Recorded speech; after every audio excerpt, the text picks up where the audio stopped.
Alfred Kinsey a fait entrer la sexologie dans l'ère moderne, au moyen d'études scientifiques menées à grande échelle. Il se sert de son prestige académique pour poser des affirmations surprenantes pour l'époque. La fréquence de la masturbation, des relations extra-conjugales et de l'homosexualité.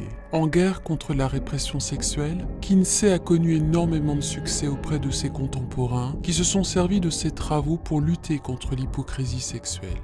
La partie sombre du travail de Kinsey fut longtemps occultée. Des échantillons biaisés, voire truqués, des délinquants sexuels enrôlés comme cobayes dans les prisons, et surtout le recrutement de pédocriminels pour mener des expériences sur la sexualité infantile directement auprès de leurs enfants. Pour affirmer que le bébé était un être sexuel, Kinsey demande à des pères de masturber leur bébé et d'enregistrer leurs réactions physiologiques de stress, comme autant de preuves scientifiques d'orgasme. Il s'agissait de viols organisés de bébés à des fins de propagande pédocriminelle.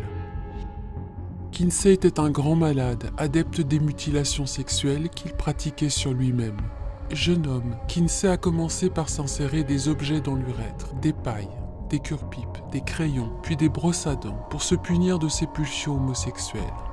Ces pratiques l'ont accompagné tout au long de sa vie d'adulte, au point de s'être circoncis lui-même, sans anesthésie.